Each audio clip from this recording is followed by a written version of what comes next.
On this Saturday night, deadly twisters. Dozens are feared dead after multiple tornadoes tear through several U.S. states. The level of devastation is unlike anything I have ever seen. Hospitals brace for Omicron. We'll very likely all get exposed to this at some point. The impact of the new variant in Canada. Looming trade war. We did our part. Now do yours. The fight over electric vehicle tax credits. And just Google it. The top search trends of 2021. Global National with Robin Gill. Good evening and thank you for joining us. We begin tonight with what could be one of the deadliest tornado events in U.S. history.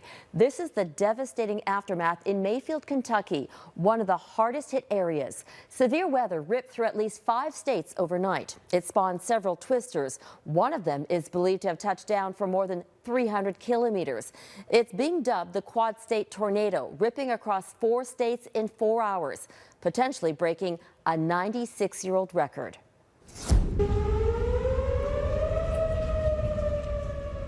Under the cloak of darkness, ominous sirens signaled the catastrophe, and glimpses of the monstrous tornado were caught when lightning lit up the sky.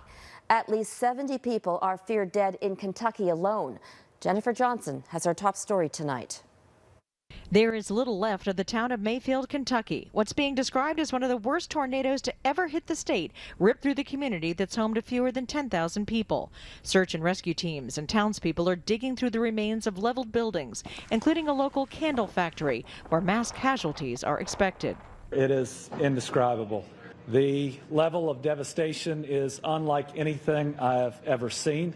Please know that there are a lot of families that need your prayers. Prayers that somebody may be found, or prayers to help them through the grieving process. The governor fears over 100 people could be dead. The National Guard has been deployed to aid in recovery efforts. Police and firefighters are desperate for help. In addition to the fire station, our police station was destroyed in the storm. There are people coming from all over the country here right now. We are very blessed. Air sirens warned people the tornadoes were coming, but one stayed on the ground through Kentucky and into other states for over 365 kilometers, destroying virtually everything in its path.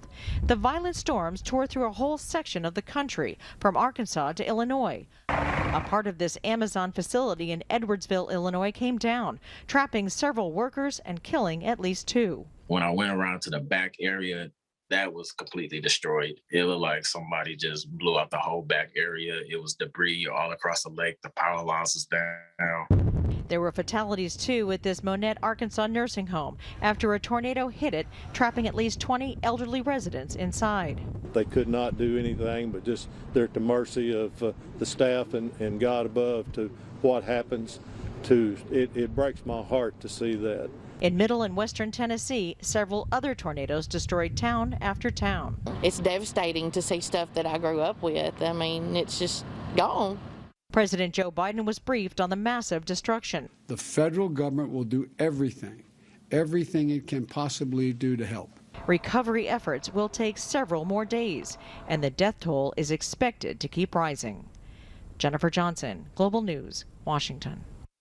Let's bring in meteorologist Yvonne Schell, who's keeping an eye on this storm system. Yvonne, where is it headed next? It continues to track with widespread thunderstorms, and it is moving from west to east, and we can see that line on the satellite and radar. And the potential and risk for severe weather will continue in the United States. Honing on in, though, on eastern Canada, we are seeing the potential from the same system. It is connected in a cold front that's sweeping across the area. For southern Ontario, now the biggest threat and concern will be wind gusts between 90 and potentially up to 110 kilometers per hour. On those gusts damaging and the potential for power outages. Also for eastern Canada and stretching in towards Atlantic Canada, rain will pick up to 50 millimeters and the risk of freezing rain paired with very windy conditions. So much of eastern Canada is going to be impacted, and the potential and risk will be the threat of very windy conditions. Robin? Okay, Yvonne, we'll continue to monitor the situation. Thanks for that. Turning now to the pandemic and the surge in COVID-19 cases across the country. Today, Ontario is reporting more than 1,600 new cases. That's the highest daily count in nearly 7 months. Dozens of those cases are confirmed to be the new Omicron variant, and officials say they're investigating other possible cases. As Brittany Rosen explains, the new highly transmissible variant has healthcare workers across the country concerned. I am concerned about the rise in Omicron across Ontario. I want to strongly urge everyone to get vaccinated and to get your booster dose as soon as you are eligible to do so. Amid rising case counts, Ontario is taking swift steps to vaccinate the province against COVID-19, expanding third dose eligibility to those 18 and over beginning January 4th. We should really be doing that sooner than January 4th. Officials predict Omicron will soon overtake Delta as the dominant variant. Its ability to infect people with 2 or 3 doses of the vaccine means no one is completely out of harm's way. It's not nice to talk about it, but that's just the reality. We'll very likely all get exposed to this at some point. In the hospitals, doctors are bracing for a surge of Omicron cases over the holidays. One thing that worries me is that there's a huge Omicron outbreaks in London and Kingston, both college towns. When school's out, they're going to bring it home to parents and family members. While what we know about Omicron is still under the microscope, there's not only concern about the implications of a potential spike in hospitalizations, but how exhausted workers will continue to fight the battle on the front lines. I feel numb at this point. It's gone on for so long, the pandemic. We're nearing the 2-year mark. Nurses Sarah Fung and Amy Archibald Varley say hospital staff are burned out and more are leaving the profession each day. We're scared for what healthcare is going to look like in 2022. We can't lose any more nurses, and it's really scary that we're not over this. Amid the holiday season, many in the healthcare sector are urging families to keep gathering small. How many times do we have to fall into the same trap? We've already seen big Omicron outbreaks, even here in Canada, with those types of events. We can prevent that from happening. Somber words for Canadians heading into another Christmas under the gloom of the pandemic. Brittany Rosen, Global News, Toronto. Nova Scotia is seeing a significant spike in new COVID-19 cases. The province is reporting 129 confirmed cases today. The bulk of them are in the central and eastern health zones.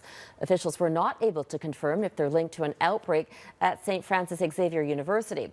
So far, there are more than 110 cases connected to the school. It's believed the virus spread at recent graduation events. Canada could be on the verge of another trade war with the U.S. Ottawa is threatening a retaliatory barrage of targeted tariffs if Washington moves forward with a controversial electric vehicle tax credit. Michael Couture breaks down the protectionist policy and how Canada plans to respond. We're going to talk about that to some extent. It was discussed in the Oval Office last month, but Canada is turning up the pressure on the U.S., pushing for a pullback on the protectionist American electric vehicle tax. Late Friday, Deputy Prime Minister Chrystia Freeland and International Trade Minister Mary Ng wrote a letter to a number of influential American senators saying if the proposed tax becomes law, Canada will impose retaliatory tariffs on the U.S. It will include the auto sector, but it will include other areas of U.S. exports to Canada that will face increased tariffs. Many believe the U.S. tax violates the terms of the trilateral trade agreement known as CUSMA. It's an incentive to consumers to buy American-built electric cars. 3/4 of Canadian-built cars go to the U.S., so that incentive would make our cars more expensive. It's, potentially catastrophic for our industry. Would you go to a dealership and buy the same car for $12,500 more to make some other country's citizens happy? I mean, I wouldn't. The dispute brings back bad memories of the tit-for-tat tariff battle of 2018, when then-President Donald Trump imposed tariffs on Canadian steel and aluminum. Our government responded with targeted taxes on things like playing cards and whiskey. A year later, both sides ended the tariffs. However, now, Canada is preparing another list. While Canada doesn't want to be here, we certainly need to be prepared to defend our national interests, and that's what this is about. It's also about the Biden administration's attempt to keep the American public happy by keeping jobs in the U.S. Some observers believe protectionist policies should be bilateral. Certainly against China and unfair traders, we need to be protectionist. But between Canada and the U.S., we have two countries that are trying to do the right thing. And it doesn't make sense to just have blanket protection. This has to be strategic. Part of that strategy is to continue engaging with American lawmakers. Another Canadian delegation will be heading down to Washington next week, hoping to convince the Biden administration to back down on this bill. Robin? Mike Couteur in Ottawa. Thanks, Mike. Global Affairs Minister Melanie Joly and International Development Minister Harjit Sajjan are in England this weekend for a G7 meeting. The host country is looking for a show of unity against global aggressors. The UK is seeking elusive consensus from the wealthy nations in response to what it calls malign behavior by Russia. There's concern that a buildup of Russian troops near the border with Ukraine may be signaling an invasion. Moscow denies any plans to attack. A former Canadian ambassador to China is calling for a clearer policy with Beijing. Guy Saint-Jacques says Canada's diplomatic boycott of the upcoming Winter Games is the right call, but firmer action is needed. And that's this week's topic on the West Block with Abigail Bimman. Abigail. Robin, the speech from the throne mentioned deepening partnerships in the, quote, Indo-Pacific. A former Canadian ambassador to China told the West Block he's itching to hear more on a Canada-China policy, and soon. What we have heard that this new Indo-Pacific strategy will cover China, but that in fact what I've heard is that the policy on China will be flexible and maybe not very explicit. And I'm a bit puzzled by this because it's always clearer for everyone, for diplomats, for politicians, and for our allies to know exactly where we stand. Guy Saint-Jacques says at a minimum, the China strategy needs to be firmer. With security an important angle, he says we need to work on a common strategy with Five Eyes allies to oppose what he calls the dark side of China. As for the diplomatic boycott of the upcoming Olympic Games, Saint-Jacques believes Canada's move plays catch-up, but it may be the only option left at this point without penalizing athletes, and he hopes more countries get on board with that same diplomatic boycott. With news our current ambassador to China, Dominic Barton, is stepping down, I also asked the former ambassador what kind of attributes the next person in the role should have. You can hear our full conversation, including his thoughts on Huawei and potential retaliation from China. That's all on the West Block Sunday. Robin? Abigail Bimman in Ottawa. Thanks, Abigail.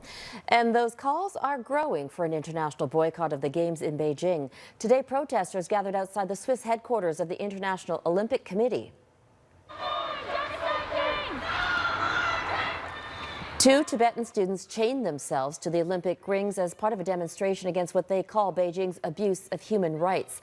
The activists are demanding all countries withdraw from the event they've dubbed the Genocide Games. Still ahead, the poisonous drugs fueling British Columbia's opioid crisis.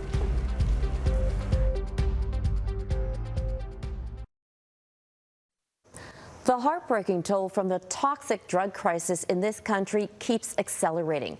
British Columbia's chief coroner says October was the worst month yet in the province's nearly 6-year overdose crisis. Even though the year isn't over, 2021 is already the deadliest on record. Global BC's Rumina Deo spoke to one man about his road to recovery and what he says needs to be done to save more lives. This is what freedom looks like. 60 days clean. Kevin Tierney is about to set eyes on his new home. This is wonderful. This is absolutely amazing. You can feel the weight of his gratitude as he remembers his past. Have you overdosed? 6 times. 6 times? Yeah. So I consider myself very lucky just to be alive today. Alive, but grieving the loss of most of his friends. Poisonous street drugs, killing people faster than the rate of COVID-19. Today we will lose 6 more people. Tomorrow we will lose 6 more people. And by Christmas we'll have lost another 40 or 50 members of our communities. And that is just not acceptable any longer. More than 200 dead in October alone, a grim record for BC. The first 10 months of 2021 more deadly than all of last year. The chief coroner clearly frustrated with the lack of safe supply because not all doctors are on board, plus the pace of government action, given we're in year 6 of a public health emergency, more than 8,300 victims and counting. The increased toxicity of the drugs, illicit street drugs, have outpaced the historic rate of expansion of our addictions care system. The greatest obstacle, a lack of long-term stable housing, says Tierney, who's been in and out of drug treatment and in and out of jail. The 40-year-old has spent 10 years of his adult life behind bars. Being released from jail and back into the community, there is not enough support for that transition. Most guys get released with less than $500 in their pocket and nowhere to go. So what's different this time? After 9 months in prison for property crimes, Tierney went straight from jail into drug treatment at Phoenix Society. Next step, transitional housing for 2 years. For me, this little apartment is everything. Tierney has resuscitated his life. He's already registered for school with ambition of going into the trades. From hopeless to hopeful, he's living proof. A big piece of why I'm trying so hard is so my poor mother doesn't have to bury her son. Romina Dea, Global News, Vancouver. Still ahead, New Zealand's crackdown on smoking and how it compares to Canada's laws. You're watching Global National.